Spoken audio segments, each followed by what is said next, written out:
palabra, senadora. Gracias, presidente. Como vamos a entrar a discutir los temas fiscales en la Ley de Ingresos, hemos presentado una iniciativa de reforma fiscal del impuesto sobre la renta. Recordémonos que en la reforma hacendaria hace 2 años, en 2014, se sustituyó el régimen de pequeños contribuyentes por el régimen de incorporación fiscal. El motivo de este cambio, según el gobierno, era reducir la informalidad en la cual millones de personas en nuestro país se encuentran. No obstante, a pesar de que en los criterios generales de política económica 2016 y en el discurso oficial se ha presentado como un éxito, haciendo una evaluación y números en la aplicación del régimen de incorporación fiscal, el Ejecutivo Federal no puede sostener que sea un éxito a 2 años de su aplicación.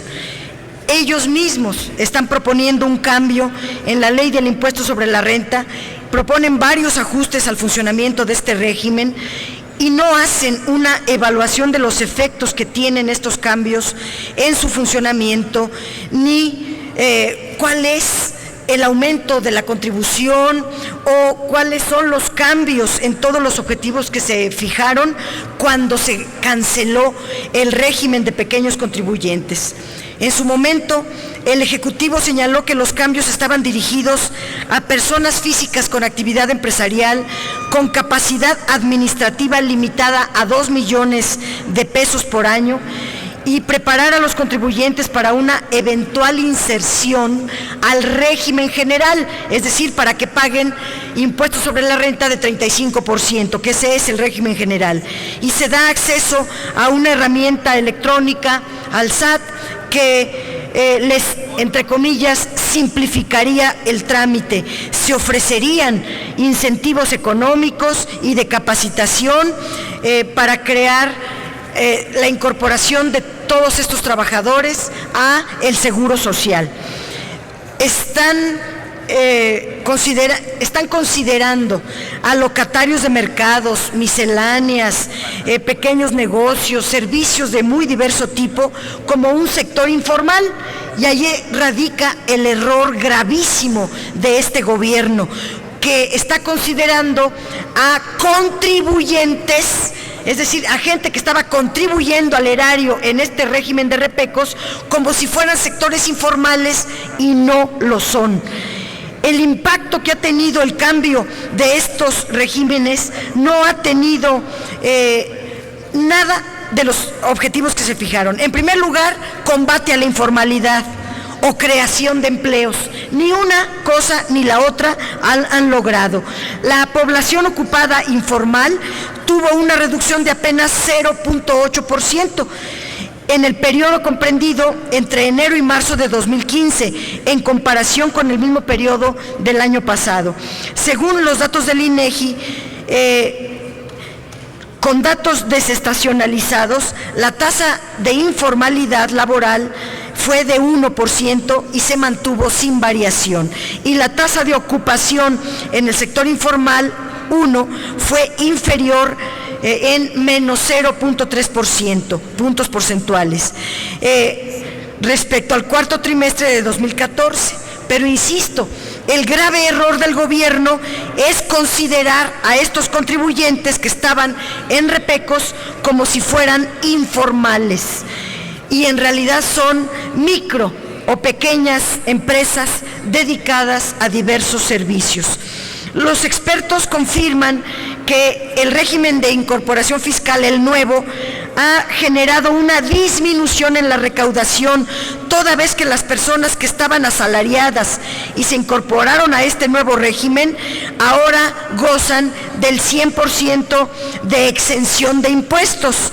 Son empleados que disfrazaron en RIF o en régimen de incorporación fiscal, pero que antes pagaban y ahora no. Esto en razón de que el nuevo modelo plantea la exención del pago del impuesto sobre la renta y el IVA hasta en 100%. Ustedes dirán, entonces, ¿por qué se enojan? Si antes pagaban y ahora no pagan.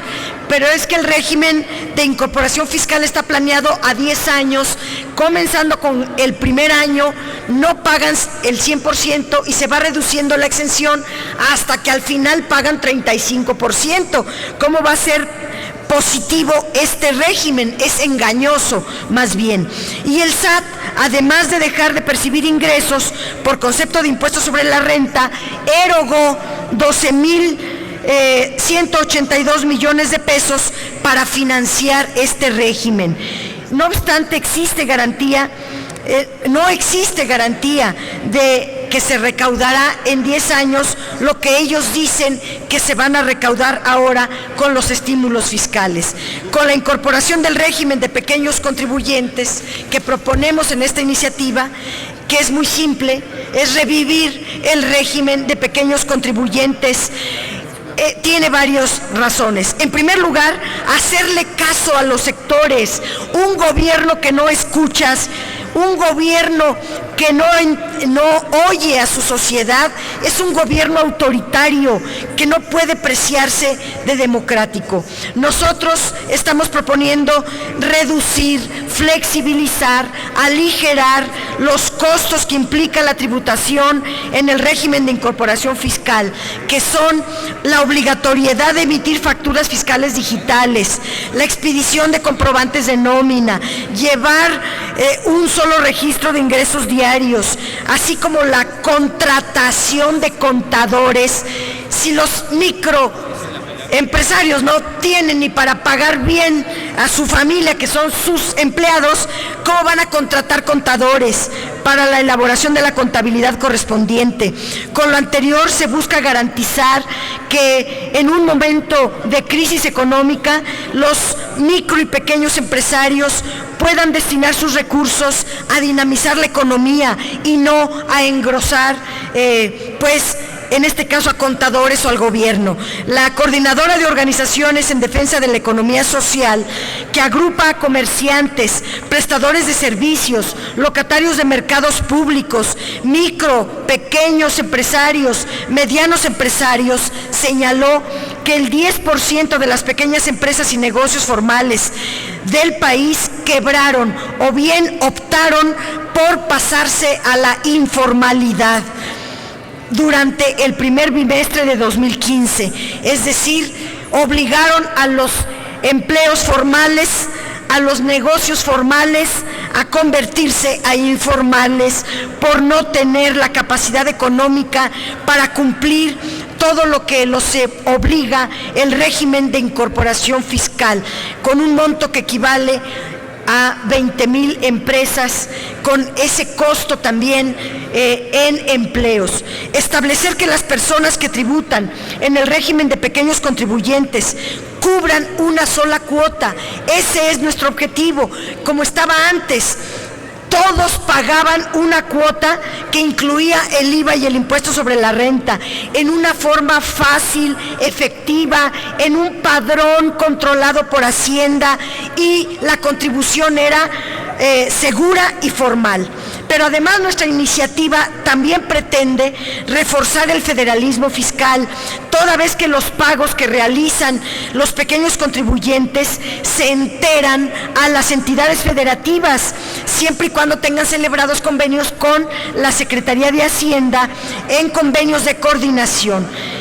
Estos, entre muchos otros beneficios, hacemos un fuerte llamado a la autoridad para que escuche a los micro, pequeños contribuyentes, a los comerciantes, a los prestadores de servicios, a los locatarios de mercados, para que no les dé trato de informales en primer lugar. Segundo, para que no les pretenda cobrar impuestos como si fueran grandes contribuyentes, porque no lo son, y que entiendan que la gobernabilidad democrática implica gobernar con el consenso de la gente.